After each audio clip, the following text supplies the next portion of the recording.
There we go. There's a chunky spotted bass right there. Real pretty spot. All right.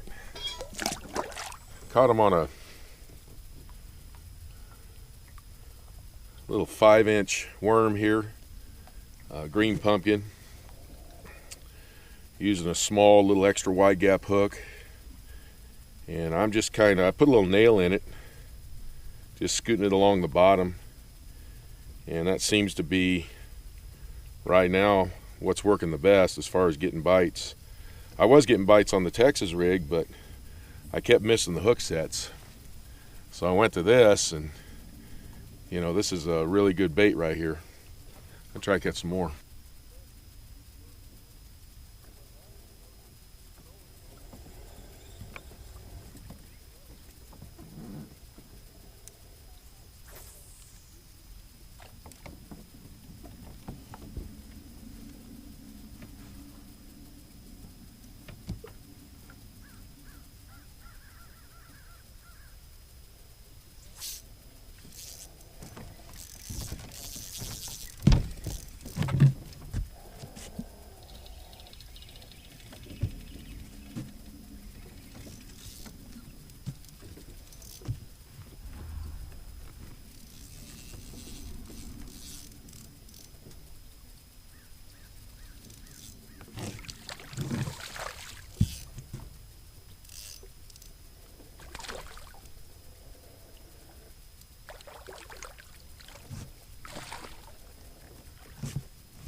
Another nice chunky spotted bass. Found a little area where some of them are.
Good fighter here. Got an attitude.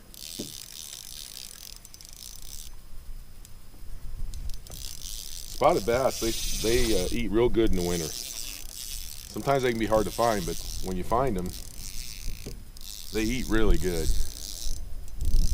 That's a nice one here. Nice chunky one.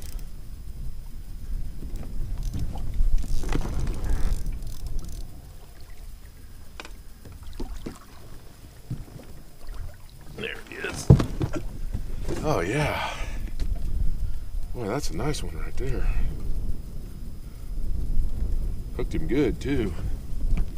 He wasn't going anywhere, that's for sure.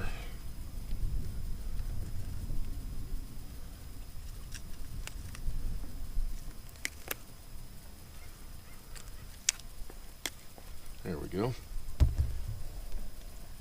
That's a nice, fat, chunky bass. This thing's probably about, believe it or not, probably 2 pounds. He's not very long, but look how fat that belly is. Doggone, that's a beautiful fish. I love these guys. Got him right by an isolated dock. Hey everybody, it's Dalton. I'm out here wrapping up today. I had a pretty good day. I got quite a few more bites today than I did the day before yesterday. I want to talk to you about a bait that has no season controlling it. It's a plastic worm. I fish plastic worms year-round, but in the wintertime, when it's really tough at times, that's when I catch a lot of my basses on plastic worms. The way I set up for today was, one of them is just the Texas rig Senko with a little 1/8 ounce tungsten weight, and I peg it because I'm working it in rocks, and this is a 3/0 hook. A bit of a mistake I made today. I should not have used this rod. This is a medium action rod. Two or three good bites today. I just couldn't get them hooked. There's not enough backbone to that rod. I ordered a brand new rod yesterday just for worm fishing. It's a medium heavy action, and I would say if you're Texas rigging, don't go less than a medium heavy action. Another thing that I tied on, and I really didn't use it hardly at all today, was a little Ned rig. I took a 3-inch Yum Dinger and put it on there, but I basically didn't hardly use this thing at all today.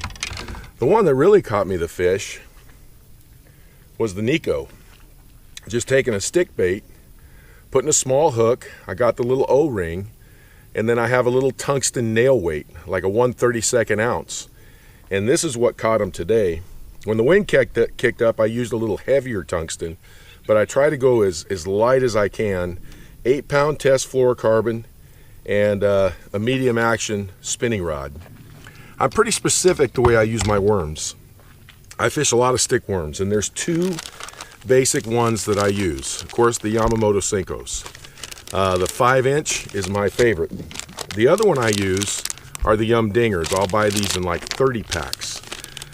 The big difference between the two, when I'm Texas rigging, whether I have a weight or I don't have a weight, I use the Yamamoto Senko. I just believe they hang on to it longer. I will also use this if I'm working a wacky rig with no weight, because the Yamamoto Senko is heavier. It's got a lot of salt. Now when I'm Nico rigging and I put a nail weight in it, then I'm going to use the Yum Dinger every time. The reason for that, these Yum Dingers are a lot more durable than the Yamamotos for that technique, and you won't go through as many worms. So I encourage you, always have a worm, at least one, tied on to one of your rods every time you go fishing, because they catch more fish than anything else. I've been worm fishing since I was a kid, and I will never not be worm fishing. I have still caught more bass on worms than I have anything else. Yeah, I like crankbaits and spinner baits and topwaters and all of that, but you're never going to see me not fishing worms year round. Well, I hope this helps. Have a great day. Happy New Year, and I'll talk to you soon.